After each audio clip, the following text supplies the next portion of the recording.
Welcome to the Parenting with Impact podcast with your hosts Elaine Taylor-Klaus and Diane Dempster, co-creators of ImpactParents.com, an online community, award-winning blog, and service organization helping parents all over the world to raise complex kids become capable, independent adults. Elaine and Diane are certified coaches with personal experience raising children with challenges such as ADHD, anxiety, and more, and extensive experience in guiding parents to raise their complex kids with confidence and calm. On the podcast, Elaine and Diane interview experts, bringing you cutting-edge information about your child's challenges, teach you real-life strategies to create lasting change, and demonstrate how coaching can guide you to parent your complex kids, one conversation at a time. For the essentials of Elaine and Diane's coach approach to parenting, download a free tip sheet at impactparents.com/podcast. Welcome back, everybody, to another conversation of the Parenting with Impact podcast. Hi, it's Elaine and Diane. You get just us today. And today we're going to talk about a really important issue and one that's very close to home for me and my family, which is really ADHD and depression and all the other stuff that comes with ADHD and depression, which might mean anxiety or all kinds of other things. So how do we want to start? So if you're listening to this, you probably have some kind of connection to this topic. I wonder if it makes sense, Elaine, to start with kind of how we typically see this, like where does this show up? What are the most common themes that we see when people are talking about ADHD and depression? Okay, so here's what's coming up as I'm hearing you just say that is let's frame it, right? So most of you listening, if you're in our community, you have some experience with, you know what ADHD is. It's manifest by a lot of different areas of executive function, challenges with attention, emotional regulation, getting energy management, memory, all kinds of things. And what happens in this realm of ADHD and other mental health conditions is that there's a lot of confusion about what's underlying, what's causing the behavior that people are struggling with. And so part of what gets confusing, what makes these really difficult diagnoses is that when you have, let's just look at kids, a kid who manifests with some of these symptoms, they could be caused by attention deficit, ADHD, but they could also be caused by anxiety, and they could also be caused by depression. So if we look at it from that angle first, part of what's challenging about these differential diagnoses is that a lot of the symptoms, the challenges that are faced with them overlap or are the same, really. Right. Well, and so that's the first part, is that it's this sort of kind of knowing what's going on in the first place, right? So it's this sort of, if you have so there's two parts. So it's knowing what's going on in the first place. And the other piece, just at a high level, is that sometimes one is causative, is that the right word, of the other, right? So you might have ADHD that goes unmanaged or undiagnosed, which creates anxiety because the child or the adult isn't performing to the level that they expect that they should or want to be able to.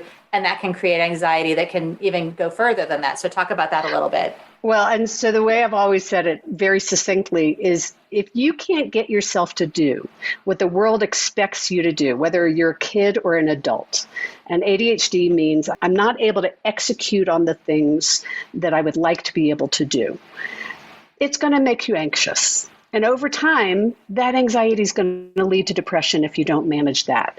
So part of what we're saying is all of these things overlap, and sometimes untreated, unmanaged ADHD can cause anxiety and or depression, or a combination. And sometimes the depression or the anxiety may be separate from the ADHD. Or sometimes the depression can cause symptoms that look like ADHD.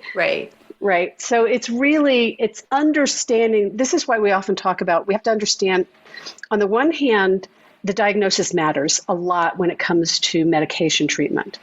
But when it comes to behavior management, the diagnosis isn't as important sometimes as really looking at what are the challenges, what are the thoughts and feelings behind the challenges, and how can we support people in managing them and addressing them. Well, so does it make sense to talk about the differences between anxiety and depression particularly, or is it really that you've got to go to a professional to know which one you're dealing with? I mean, is it helpful to talk about how they manifest differently? I think yes and yes. All right, so in my family, we have a lot of, you guys have heard me describe it as ADHD plus, family of 5, now 6. And everyone in my family has different diagnoses with their ADHD. So one's got ADHD and anxiety and dyslexia. Another's got ADHD and anxiety and depression. Another one's got ADHD and depression and maybe a little anxiety. And, I had what we thought was anxiety for years that turned out it was mostly ADHD.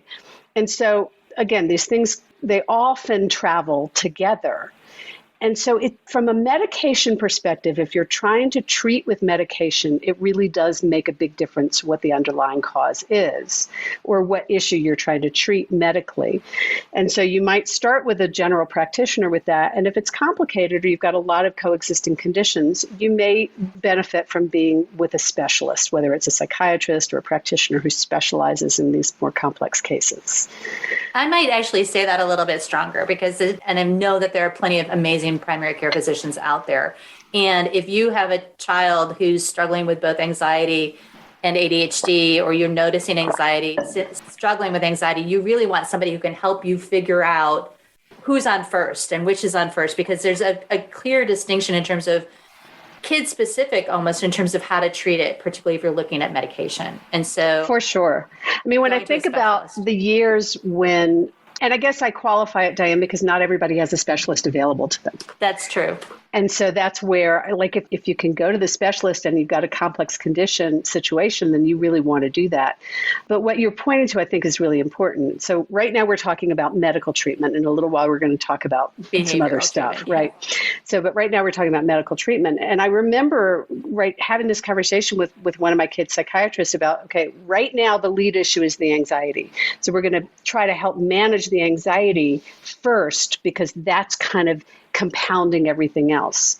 But sometimes there were times where, okay, the anxiety wasn't so bad, but the ADHD was the lead issue. And so that needed to be the medication that we were focusing on. Yes, a lot of our kids, a lot of us as adults end up on multiple medications because we are treating a number of different factors. And so the complexity of that is really important to have somebody who really understands it and specializes. Well, and even at the beginning, right, it's a sort of, yes, in the lead at different phases, but I have one person in my family that has both ADHD and anxiety. And at first we thought it was just ADHD. We were treating it just for ADHD. The anxiety started getting worse. And so the psychiatrist had to say, okay, so let's pause for a second. Let's see what happens. Yeah. Took them off of the ADHD meds, tried them just on anxiety meds, tried them on both. I mean, just this sort of mismatch of what's really going on here. And so it's really important to have a prescribing partner that gets both, gets the interplay. And I want to say, as we say this all the time, that you feel confident and has to have a good relationship with. So it has to be somebody that you can have conversations with about what you're noticing at home, is open to, and asking for feedback about what you're noticing, when you're noticing it, that sort of stuff, so that you're iteratively figuring out what's really going on from a diagnostic perspective. Absolutely. Yeah, that's one of the most important things. So it doesn't matter as much if they're a specialist or a general practitioner, if they're really working with you and understanding what's going on and helping prescribe based on that. I'm thinking that the example you're using, one of my kids who has ADHD and anxiety, sometimes the research is still not as clear as I think it will be in the future. But for some people with anxiety, the ADHD stimulants can amp up the anxiety a little bit. Mm-hmm. And so we were testing with one kid to see whether they could tolerate stimulants to manage the ADHD, because that was, high school, we needed that. And so the doctor suggested chocolate-covered coffee beans. Mm-hmm. As a way to just see if the kid was going to respond to stimulants positively or negatively. And that allowed us to then make some decisions about medication moving forward. So that's a great example of a provider that was really working with us to help us address what was the most important issue for that child at that time that needed to be addressed. So we talked about the medical management piece of it. Let's talk about the kind of how it looks different and kind of how even when and how and where to involve the medical practitioner, because there's that step before that, which is, how would I know if it's not just ADHD, or if it's anxiety, or if it's moved into depression? I mean, you're talking about how they one The moves sequence into the of it. other. Yeah. So it's a great question. And, as we were talking about how to have this conversation, I feel like it's really important to talk about ADHD and depression. And I think we don't talk about it enough because, in my family, it showed up really early. It showed up really young, much younger than in hindsight. I look back and I realize how young it really was that it showed up in some of my kids and in my spouse.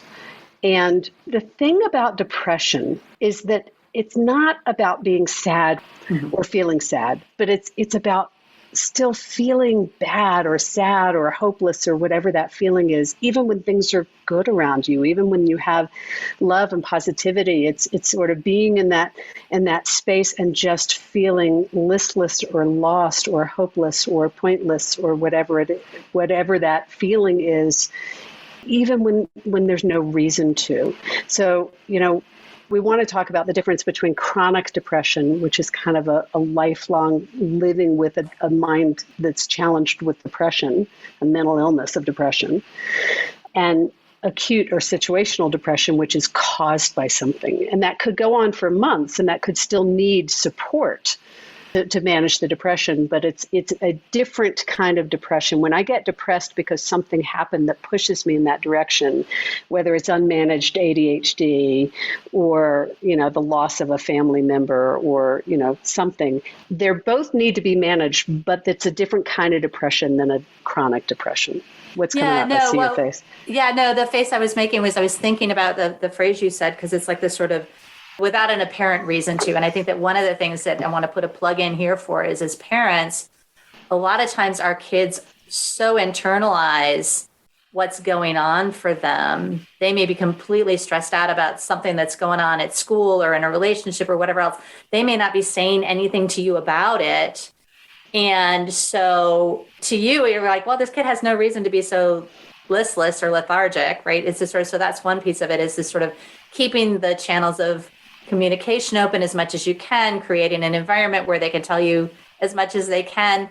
And then also knowing, what behaviors, right? It's just sort of, may have a kid that their depression looks like playing video games all night because they're like masking and hiding and, avoiding, or it may be that they're laying in their room, listening to music all the time, or whatever it looks like, right? So let's talk about how depression manifests, because I think this is really important, because we have this notion that depression is being sad, is being depressed. Sometimes depression looks really angry. Mm-hmm. So sometimes, particularly with teenagers, but I have certainly seen it, and he would hear me say it and agree with me with my spouse. Like sometimes the depression manifests as reactive, angry, aggressive, defensive. So that may look like it's just a rude behavior, but sometimes that is another way that depression is manifest. It's not just sadness. It's also anger, frustration, intolerance. That kind of a reactive behavior can also be a manifestation of depression. Well, that kind of makes me go, it's like, so how do you know when it's more than just, because all of those things you just described, reactive behaviors are, stress produced by stress, or they're produced by overwhelmed, or they're produced by emotion management challenges of ADHD. I mean, it's like all of those things. So how do you know when it's bigger than a bread box? I don't know how else to say well, that. I think part of it has to do with duration. How long is it lasting? Right. So if you're dealing with a kid who's having a rough time with a patch of kids at school and is reactive or defensive or struggling with a class, and the semester's over and it's over, or like if it starts and then stops, that's very different from when it's ongoing. And if they're continuing to struggle, if mood is continuing to be a challenge, getting elevated to get to do things, being able to wake up or get myself going. And I don't mean starting to do my homework because I don't want to do it, but I don't even care about my homework, right? Not caring about things is a sign of depression. There's a couple of good articles on the site that I'll make sure we put in the show notes that I went to Dr. Michael Banoff and had him, articulate for us what exactly are the symptoms that we should be watching out for. And we've got some pieces for if you're concerned that there's depression, what to look for and where to go. So we'll direct you to those in the show notes.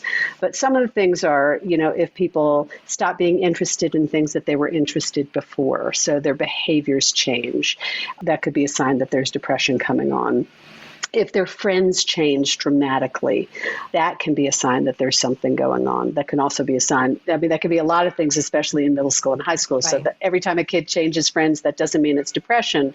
But if it's compounded by an energy or mood change of friends, more secrecy, more privacy, those kinds of things can be some indicators of depression.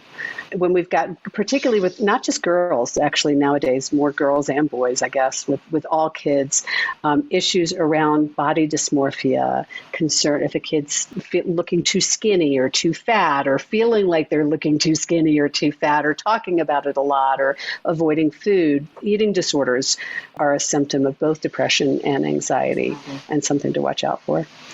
Well, and so there's a couple directions I want to go. I guess you were talking before about behaviors versus medication. We just talked about how to know what's going on. But again, it's sort of, when is it bigger than a bread box? And how do you these are kids who might not want to get help or might not know that they're struggling, or how do you step into it as a parent?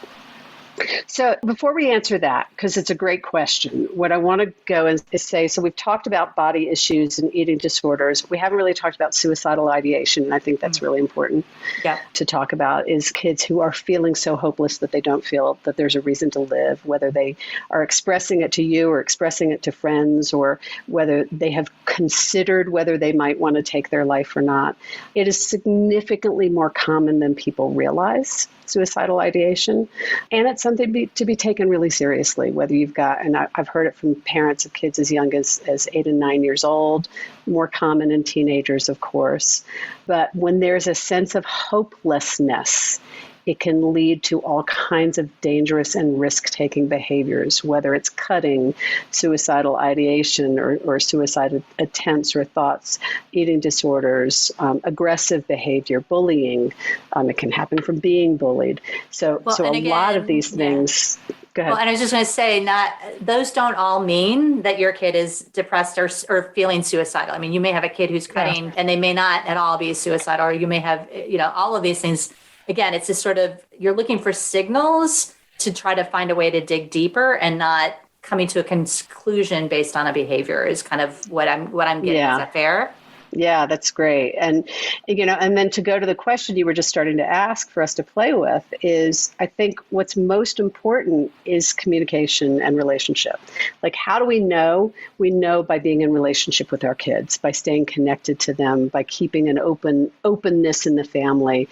I'm a big believer in not hiding topics, like talking to kids about when we hear about suicide in the media or other people, to let them know that we understand that's a risk in the world, and that we're safe places for them to talk about it.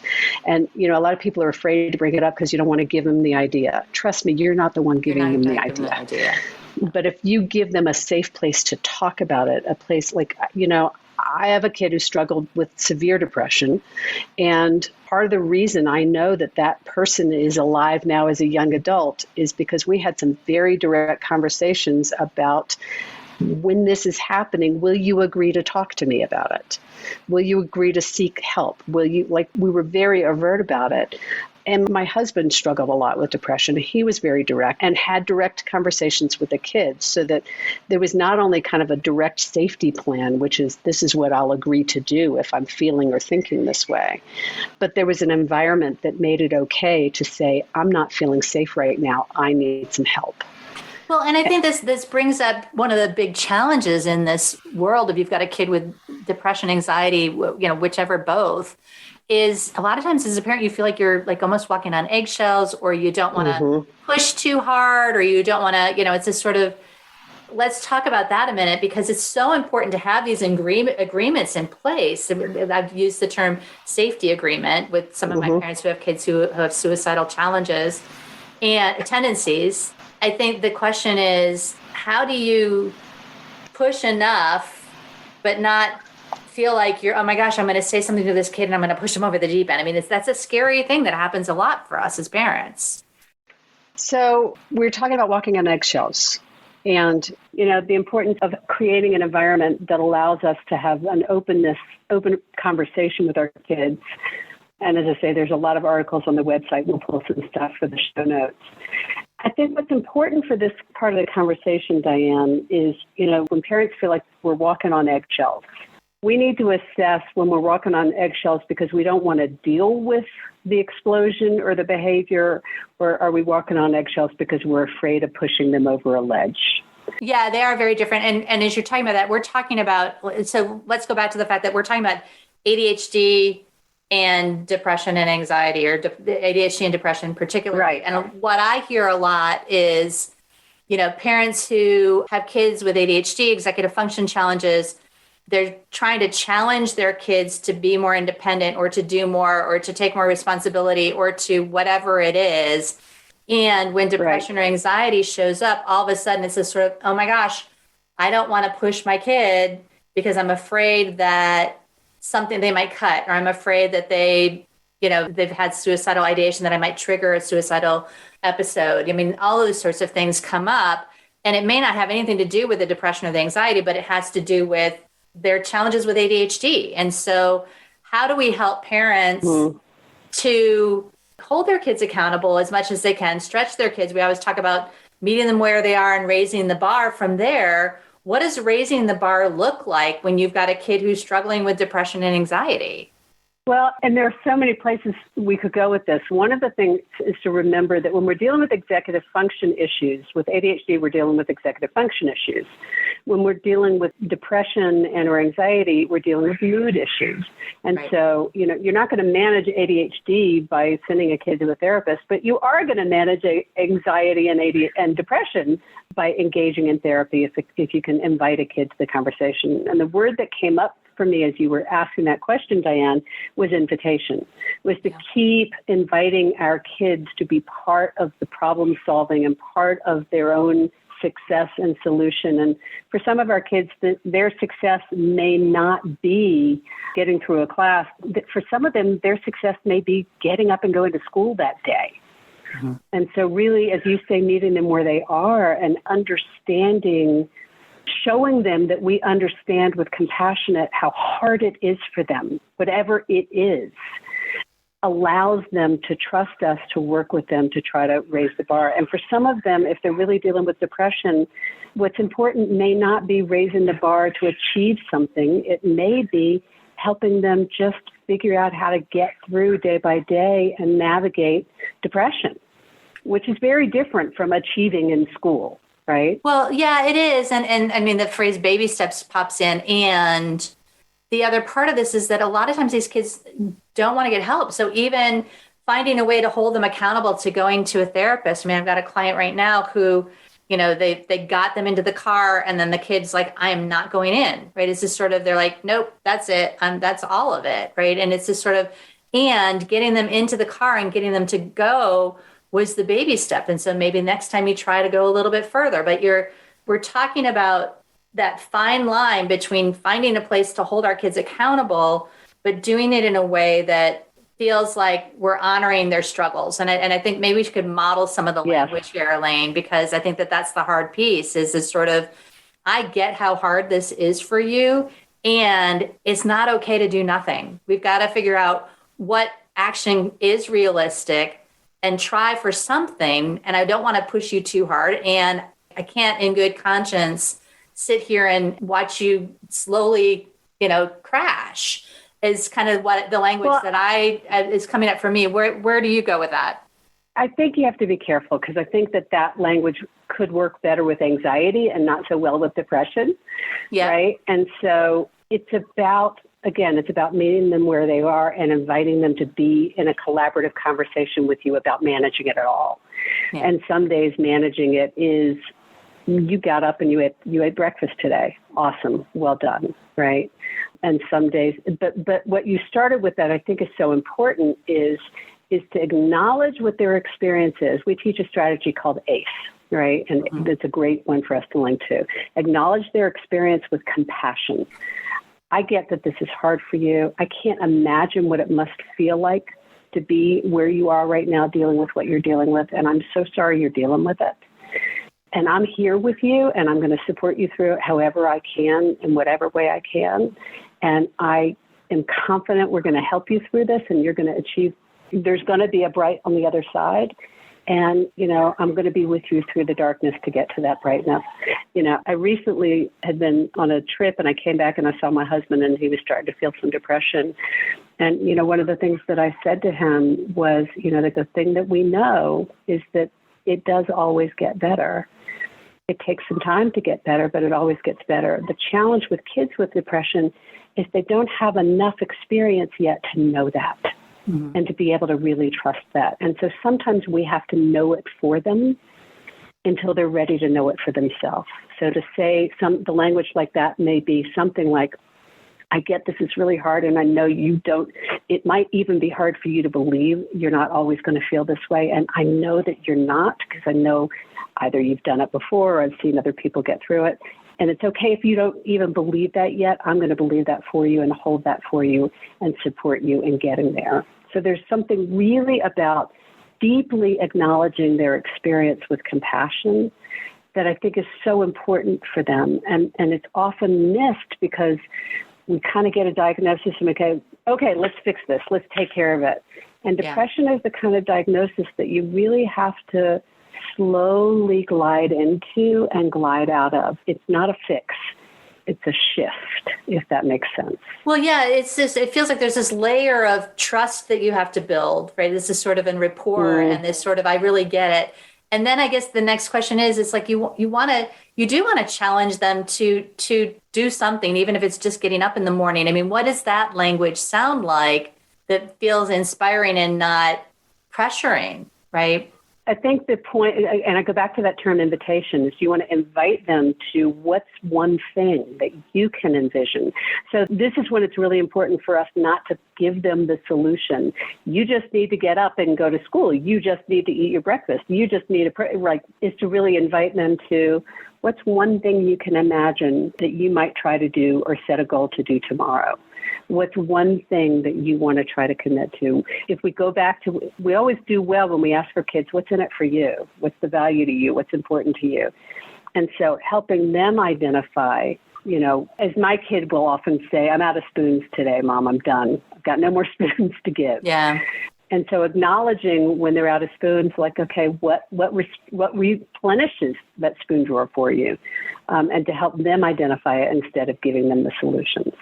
Well, and I think we want to take it a step further, which is, there's going to be parents who say, well, my kid says I can't do anything. It's that sort of they're just literally in a stuck place. Or the situation where they say, yeah, I'm going to try this tomorrow, and then they're not successful, right? It's this sort of, let's take it that next level, because I think that invitations are great when they work, and when they don't, a lot of times we get stuck. So let's use a concrete example. I'm going to start that project tomorrow, that school project. You might want to break it down with them. It's like, okay, if that's your commitment, we'll set you up for success to do that. What kinds of things have helped you get started on something before? So it's not just letting them commit to do something, but it's problem solving with them around what will help them be successful in doing that. And what do they want to do to help? Maybe it's about helping them identify their motivators, making sure that they're setting an incremental step that's a small enough step to find some success, because, you hear us say this all the time, success breeds success. So it's really important to help them we often say about kids, particularly when they're struggling with depression, this kid needs a win. So let's help them find a win. And help them find something that feels like a win for them, no matter how little it is, because that's where it's going to build. Well, and what you were saying, like, start on a project. I mean, if I want to be really cautious here, because if you have a kid who's just really even having a hard time getting out of bed, trying to get them to just start on a project, it's a sort of, I have a client whose kid shut down. He had a big project for, I don't know, science, history, something. And it just kind of shoved him into this sort of, I can't even get out of bed in the morning. I don't want to go to school. Yeah. I don't want to do anything, right? It's just sort of, and if you're pushing to, hey, just start the project, just do a little bit of the project. And the project is actually what's shutting them down, deflecting and encouraging them to do other things, getting their body moving, Correct. getting their brain moving, those sorts of things could be more effective than trying to continue to harp on the thing that is what's really shoving them into the anxiety or the depression. Is that fair? Absolutely. Absolutely true. I was choosing that as something that the kid would have chosen as what they want to do. Got it. Not something we're telling them to do. But you're absolutely right. I mean, it may be that sometimes it's just like, let's put this away now. Let's stop this now. Let's go do something else because this isn't helping. And when you're shutting down and when you can see your kids shutting down, it's really important to stop and pull back and do something that's more nourishing to whether it's, connection or nutrition or, whatever that is. Sometimes that may mean some stuff's not going to get done. For some period of time. And that's what it is to live with depression, is sometimes you go through periods where all you can get done is getting up and breathing and living another day and without hurting yourself or someone else. And that's a hard thing to say, y'all, but let me be honest. It's really hard to live with depression. And as someone who doesn't suffer from it myself for the most part, but whose family members do, I can tell you when I have those rare times, and it's rare for me because my issues are more anxiety and ADHD, when I have those rare times where I am feeling low and depressed, and then I think about what it must be like for them to live that way all the time. It really reminds me to connect to the compassion. It reminds me how hard it is for them to be them sometimes. And, I learned early on with one of my kids, they kind of do a lot of dark stuff and horror stuff. And it used to be I was worried about it. And then I realized that was their outlet. That's how they were getting the dark thoughts out. And so I wasn't trying to shut it down or close it off anymore, but I was giving them a safe space to express it. And I think that's the piece we really need to understand about depression in particular, is that it's dark and it's lonely and it's isolating and it's scary and it's hard and it's real. Yeah. So we talked about a lot of things, and I know we could talk about this for another hour, but I think we're getting close to time. What did we forget to talk about? We've talked about coexisting conditions. We've talked about sometimes they're separate conditions and sometimes they kind of lead into each other. I think we've talked about sometimes it's a chronic condition, sometimes it's situational. We've talked a little bit about safety agreements, which I think is super important. We're going to send you some resources on the show notes in terms of where to go for help. If you have a concern that you have a child who is struggling with depression or anxiety, we really encourage you to seek help, seek support. If you're not sure and you're in our community, you can talk to us and we'll help guide you to where you need to go if we're not the people to support you. But you don't have to do this alone. I think that's the most important message. And in fact, this is when it takes a village more than ever. Is you're sometimes not the best ideal person for your kid to talk to about some of these issues. They may need someone else to talk to. Well, Elaine, let me just jump in. But you may be the one to get them there.